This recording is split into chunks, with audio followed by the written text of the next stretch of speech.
Hey, what's up, everybody? It's your man, Danelle Taylor, a.k.a. Small Guy Promotions, coming to you live from Hardy Coffee in Benson. Shout out to Benson, Ted and Wally's. What's up, y'all? How you guys doing? Today with me, I have a brand new guest. We've just met today. Her name is Alyssa Morrison with Alyssa's Piano Studio. How are you today? I'm good. How are you? I'm always good. I try to be always good. Like 95% of the time I'm good. So that's good. You know, that's a high percentage in anyone's life. So you're doing really well with that. My best day is worse than, or my worst day is better than some people's worst day. Yes. Or best day. I give it. Let me say that again. It's okay. My worst day is better than some other people's best day. That's what I meant to say. Anyway. Like I said, we haven't met before today. We've talked a couple times back and forth through Facebook and whatnot. You actually are in our Small Business Buddies group. Yes. Which, do you remember how you found that group? Because it's been a while now. I mean, you know what? Like I honestly just started my business back in December, and I knew the key is to network. So I just really put in the search engine of Facebook, small business, and that's how I found you. Boom, there you go. For those of you who don't know, if you are a small business owner or you are part of a small organization, I have a business group called Small Business Buddies, and in parentheses, Omaha. So if you would like to join that group, it's open to anyone. I don't do a lot of overseeing what people are posting, as long as it's not negative or anything, not hurting anyone. I don't care if you post about other people's events or whatever, advertise your business. That's what it's there for. But yeah, that group I created to get in contact. Well, initially it was supposed to be just for a circle of friends who had their own businesses, but I didn't have the group locked. Oh, okay. So I started getting requests into the group, and I was like, why are all these people requesting to be a part of this group? Oh, that's really cool. So then I was like, do I need to lock it? I knew, because I don't know these people, right. But whatever. So now it's transformed, and it's like a ton of people in there, and it's okay. It's totally cool. What's up, Ian? How you doing? By accident. So anyway, December of this past year, you started? So yes, December 2018 is when I officially started teaching private violin and piano lessons. Violin and piano. Okay. And I just newly added viola this year. That's what my oldest daughter plays out. I can't remember if we talked about that or not. I think we did, but very slightly. I haven't told many, but it will be coming out soon on Facebook. Cool. So how long have you yourself been a student of playing instruments? Okay, so I first was taught the piano at 5, and I took private lessons for that all the way till high school, out of high school, so about 18 and a half. And then with violin, it was just through school from the 4th grade, and I took that into high school as well. And then I actually went to Beverage Magnet School. We actually tried to get my daughter into that school. Really? The outside is looking really nice. I know.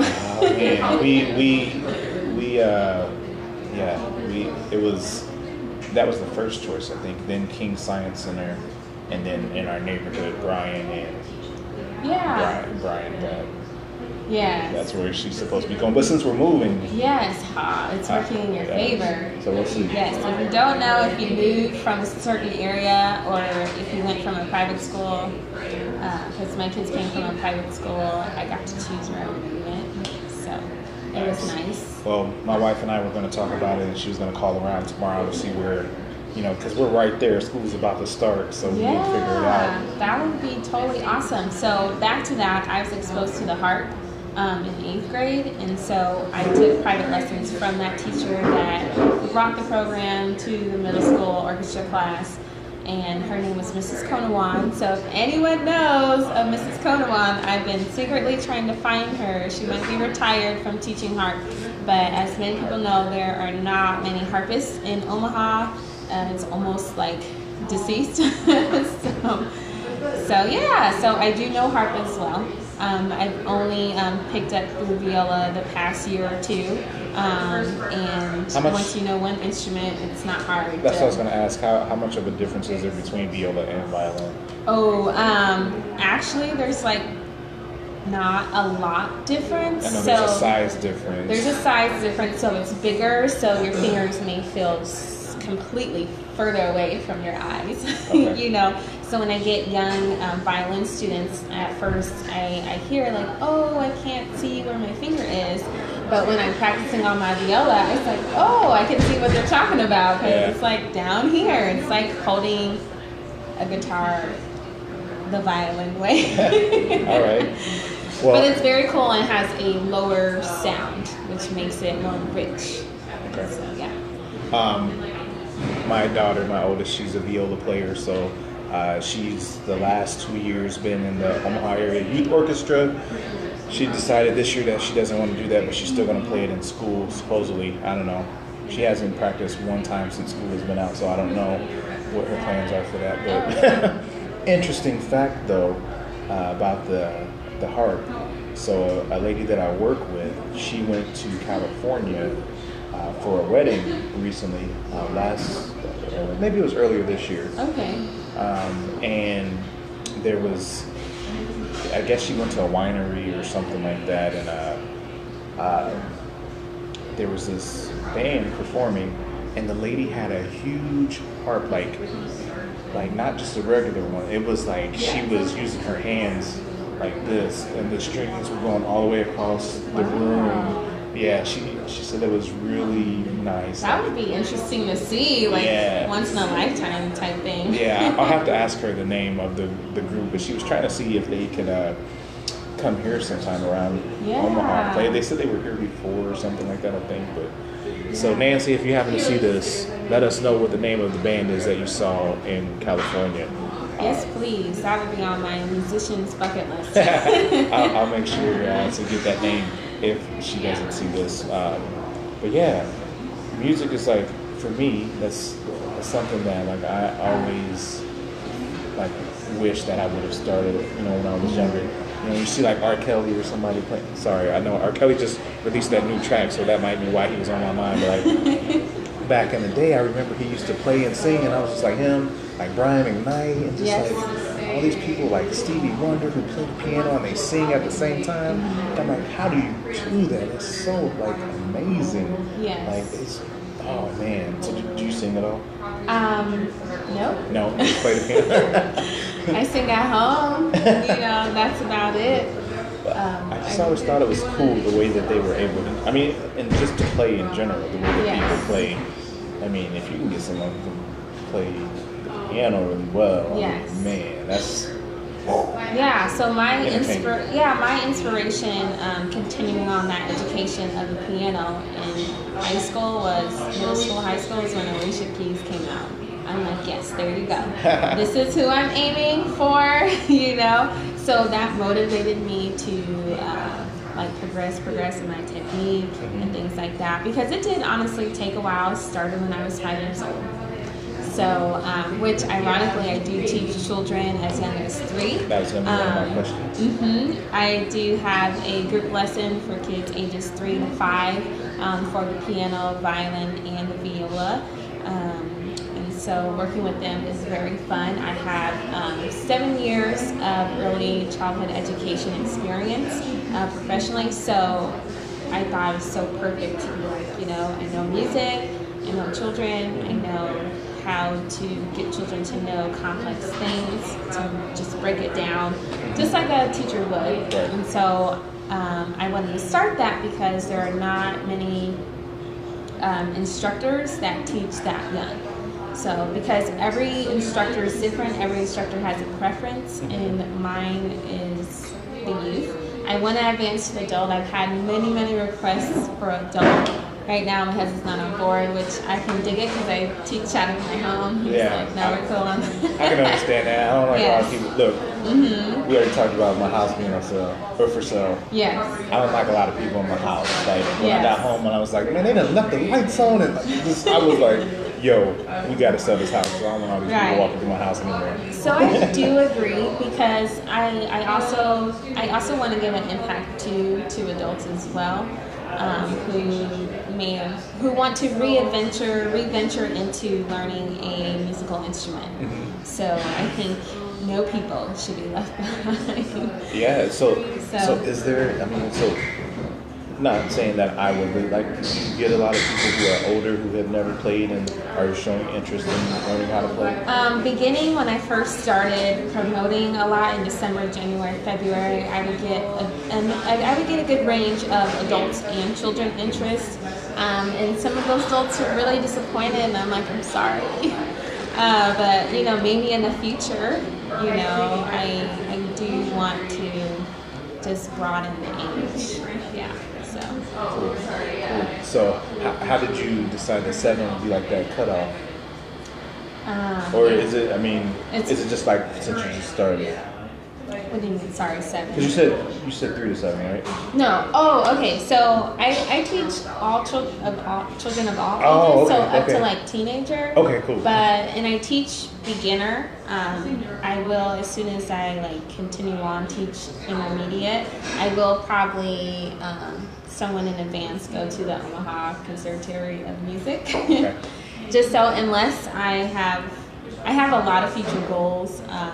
So unless I become that myself, then I will essentially teach advanced students as well. But so the youngest I teach is 3, and those ages like 3 to 5 are in a ratio of 4 in the class, and it's an hour-long class, and then they are essentially taught the piano, violin, or viola. So it's group instruction. It's group instruction because little kids that young, they need a community. They need those other little ones with them to. They actually help each other follow through in a direction, and they keep each other excited. So you will have that one that wants to roll on the floor, which is perfectly fine. It's in my living room. It's comfortable. I was going to ask, is the focus sometimes, the attention span, hard to keep on track with the group? Mm-hmm. For me, it is really not, because I've worked with this age group for a long time. I've worked from infants to preschool, pre-kindergarten age. So keeping a high-pitched voice, how they say when you have an infant and you talk in a high tone. I don't know if you remember those stages, but yes. So if you just keep it preppy and uppity, they're usually good to go. Nice. So.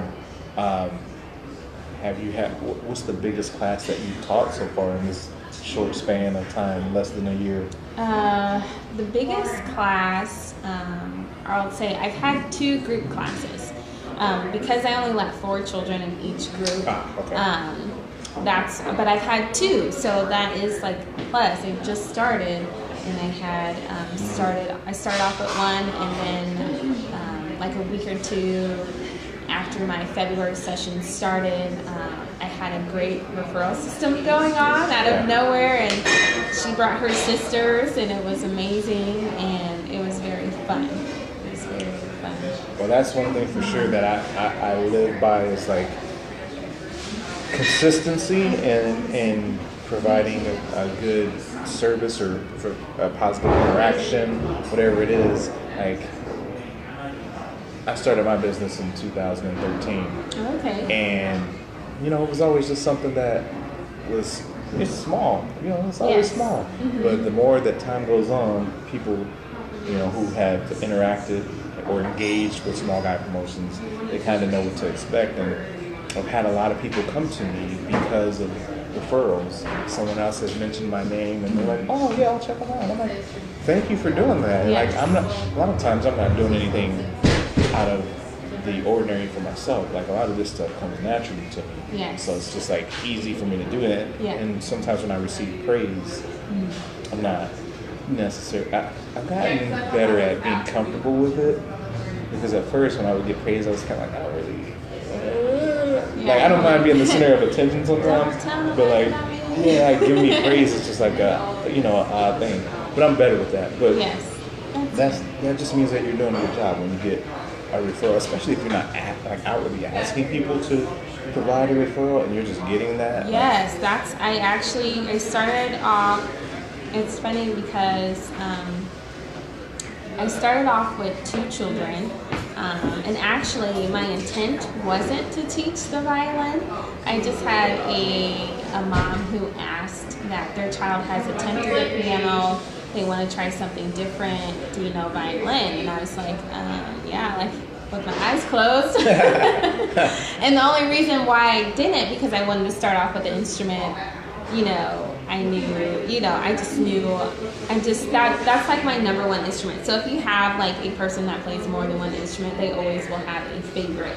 And so that is my favorite. And they can succeed and do the other ones really well. They'll just have a favorite. So the piano is my favorite and the violin is my second favorite. And so I was like, yeah, let's do it. That's funny. Well, and I always remember hearing like, if you learn how to play piano, like you can learn like whatever other instrument, Yes. guitar, like just whatever. 'Cause Yes. it's all the same, like note. It is, because the foundation of which, when people say that, they're talking about of the musical reading and the musical notation, like music as a whole. So you need to know how to read music, and then once you know that, then you kind of know. You can venture off comfortably in anything. Yeah. So. I've always thought it was like amazing, like when you get the people who don't necessarily know how to read the music, but they just play by ear. Yes. Like, how do you, let me have some of that gift. Like, Yes. you know, like, it's crazy to me that people can do that, and it's just like so amazing. Like you can just hear it and then you can play it. My mind doesn't work like that, so it's hard to understand and grasp that concept. Yes. So I really admire people who can play by ear, because how just essentially just how I was taught is reading the music, reading, which I thought growing up and progressing in piano playing, I wish I had both reading, like that strategy of hearing and by note. And so what they call that is rote. So in the musical, yes, so teaching by rote. So I teach by note and rote. So I make sure the kids have an equal balance of note, like they of course will read the music, learn how to read the music, but also have that musical ear. To me, that's like my number one mission, and why not necessarily competitive wise, but why I set apart myself different, because I think it's very common for teachers to teach by note, but you can be so infused, like almost becoming one with an instrument if you also know it by rote, which is by hearing. I wish, man. I wish. And you can be taught, so it's not like just a born, just like not like God-given gift. I mean, it is that, but you can also, just like anything, you know, you go to college, you know, you get experience in something, you stretch out that pre-knowledge, if that makes sense. Ooh. So There's still hope for me. Yay! I'll be like the Whoopi Goldberg with piano. You know, Whoopi taught herself how to sing. I don't know how many of y'all know that, but Whoopi know how to sing. I did not know that. Yeah, she taught herself how to She sing. has an amazing voice. Yes. I don't know if it's still there, but Yeah, no, Whoopi Goldberg. she doesn't use it often. She was just in some hot water recently, but on the View, you know. Oh. But you know, maybe she was using it that day, yelling at somebody. I don't know, but Oh my goodness. Sister Act. You know. Yes. So like, you know, why is it so important to you? Like the biggest reason to pass along like your knowledge of music to the younger generation? That's a good question. I would say the top of my head right now is that it builds confidence. It builds self-esteem. It's almost one of the easiest things, because anyone can grab a maraca, harmonica, a recorder, and you necessarily won't need a teacher just because music starts naturally within us. We are naturally prone to either making music, whether learning rhythm when we're following a parent's, guidance, or, you're playing music. So it all becomes almost part of like our DNA makeup, just our natural, state. And so I guess mine would be is just to reconnect people to that and also want them to know music is not hard. It doesn't have to. It's approachable. It's reachable. You don't have to have a certain gift to do that. Now, learning music does take patience, and I would say that is the gift. Which is patience, but also just to bring self-confidence. That's cool. I'm all about that self-confidence. My girls, as we talked about before we got on live, they do jujitsu, and my oldest has got such a boost in confidence since doing that. You know, it's life-changing when you get into something like that. Yeah. And it can kind of turn into a passion. So you get, like, you're happy when you do it. Like, it's a circle, you know, of life for me. So, like, I want to do jujitsu because I'm really into it. But then when I do jujitsu, I get excited and I get happy and I want to do more jujitsu. Right. So it's just like, I mean, that's with any passion. Yeah. Like, if you really like love it and it like comes from your soul, that's what it's about. So I could definitely see music being that. Maybe that's where that confidence comes from, just from being able to find an outlet to express yourself and not feel like you have to have everything bottled up. Exactly. So, yes. freedom of expression. That's what we're talking about. Music is more than what people play on a sheet or even memorize from a sheet. It's actually like once you learn different notes or scales, like major and minor scales, chords, things like that. That's where that internal creativity flows out of, and you can literally, like, when they say people like wrote a song from the heart, that's what they're talking about. I wish I could write a song. Oh man. See, we need to change these. I wish to, I can, or I heard that. I wish was a bad statement. I wish is a bad statement.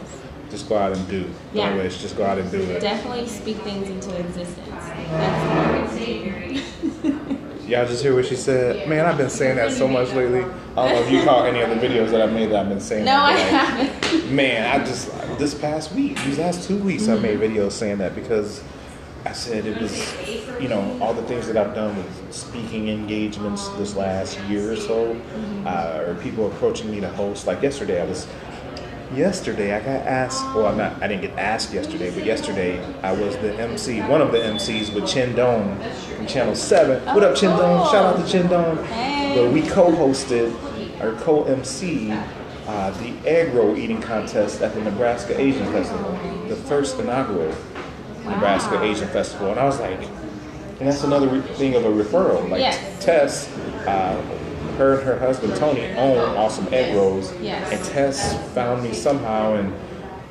you know, she's like, I love your energy. I think you would be great to host the egg roll eating contest. And like, since I have got the taste of speaking in front of people and doing What's Up Omaha, like, I know that I'm not supposed to work for anybody, like, you know, where I work at. So eventually that's what the goal is. Yeah. And oh man, that's all for me speaking it out loud and telling people. At the end of 2017, beginning of 2018, I was always telling people, hey, I want to get paid to talk, or I want to get paid to eat, because I'm a foodie also. Yes, you are. Or I want to get paid to talk and eat. Right. And people chuckle when I say the eat part. But I'm like, I'm dead serious. I mean, what about those people on Food Network already? I know. I'm like, I'm traveling the world. Like, you laugh, but I'm dead serious about this. Like, I'm getting paid to eat. So I believe in that. Speak it out into the universe. You know, let people know. But it can't be empty. Like, you gotta mean it. Like, you gotta go out. Just because you say it doesn't mean it's gonna happen. You gotta put action behind those words and make it happen. Nobody's gonna make it happen for you. You gotta show that, hey, not only am I saying it, but I will live up to the standard and get out there and do it. You know, especially if you have people around you who see that and they hear you saying that, and you continually say that, and then if something pops up, they're gonna be like, "Ooh, this person said that they wanted to do this." Especially with networking. I was just at a networking event. It's called I Be a Black Girl networking event down on 30th at the Highlander. I want to say. Like the Highlander, like there can only be one. I think so. Like Duncan McLeod, No. or the McLeod fan, No. Highlander. But it's a new, I know you're trying to be funny. It's a new development down there. I actually honestly don't know all like what it's going to be for. Yeah, there's a lot going on. It looks nice too. But Ashley Spivey, I don't know if you've heard of her. No. She's a local like philanthropy type and just for African American women. And so I was down there. They were hosting their third networking event, and they had the Links. Have you heard of the Links chapter of Omaha? So the Links chapter of Omaha are all African American women who profoundly made a difference in the community. They are the one out of the original 11 chapters, so I think it's nationwide, and they're the first 11 to make a chapter here, and then they have been here in Omaha for 60 something years. So that event is awesome. I actually went to a second event thanks to all the Facebook networking. So it's really, really good things that's going on in the community towards that notion, and so I'm so grateful for it because we in Omaha don't have anything like that. So that's where it came from. And actually, so at their events, the one that Ashley Spivey and her team hosts, they have your boss girl name, okay? And so it was like the month, it was my birth month, my birthday, and then I think it was like the first initial of my first name, or like the first letter of my first name. And so my boss girl name was the Lively Confident Hustler. And I think it's so on point. That's funny. So anyway, when you were saying that, you feel like your calling is to work for yourself and not work for anyone else, basically being a part of someone else's dream. Because even with big corporate and all these businesses, they're all based off of someone else's goals or dreams or whatever. So I've always felt the same way about myself. Needless to say, because every time I'll impact wherever I'm at, I'll make a statement there. Like I do my job 1,000% to the best of my ability, and it's known. But that's where my mind just goes like, yes, and this is what I was called to. Yep. And that's what it is. Again, it's that passion, man. That's what helps you get up in the morning. Like, when you work for somebody else, you don't always wake up in the morning ready to go. But when you work for yourself, knowing that you get to get up and do the thing that you love to do, it's such a different feeling. It doesn't feel like work. It's effortless. Yeah, that's why people are always like, "Oh man, you're so busy. How do you find time for this?" Or like, "Oh, you're here, you're there." Like, yeah, because I love it. Because I enjoy it. Like it's not like my job. Right. Like I do it because I choose to do it. It's whatever I decide to do. It's on me. So I'm waking up for a different reason today. None that you may know when I step into work. I still do my job 100%, but this is leading to somewhere else. So thank you for this moment in time opportunity. Yeah, that's what it is. Make sure I've tagged her page, Alyssa's Piano Studio. So click on the page, familiarize yourself with it. Go check it out. Give her a like. She's trying to help. If you know someone who has a child that may be interested in learning how to play the piano, violin, or viola, hit her up. Send her a message. If you have a question, hit her up. If you have a question here, go ahead and post your question in this video broadcast, and then we'll try to get it answered for you. Again, her page is tagged, so if you don't ask the question live, she can come back and see the question later and make sure to get it answered for you. Yes. Yes, and if you inbox me at my page, I'll make sure I'll answer your questions as soon as I can. Well, I always like to ask people, where can we find you if we want to find out more information? Where are all the places that you're located? Email? Yes. Social media, whatever. Okay, so I'm not a social media guru yet. So I'm only on Facebook under my page, Alyssa's Piano Studio. I have an email. It's my first name, so Alyssa, ALYSSA, for my last name, .pianostudio@gmail.com. So that's how you can reach me through email or Facebook. And then my phone number is 402-616-8245. Please no spam calls, serious inquiries only. Yes. That's how I like to do business.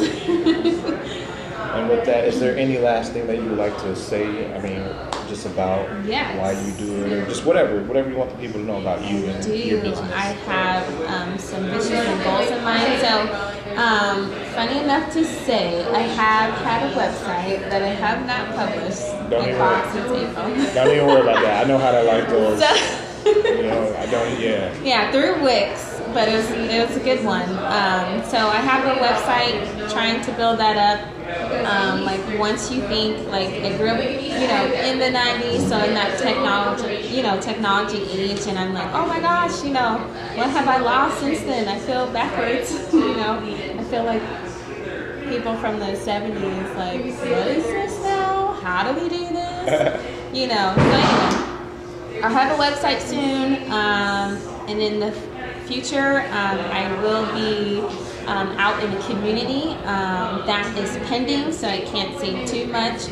But I actually want to turn my personal piano studio into a communal, almost non-profit-like thing, because I want to reach more than just. I just want to reach more people to have access to music as a whole, and hoping to network a few theatrical people and things like that. So I actually have a bigger scale in mind. I want to be more than just in my home teaching private lessons. So we'll touch base and we'll see where God takes me from there. That's what it is.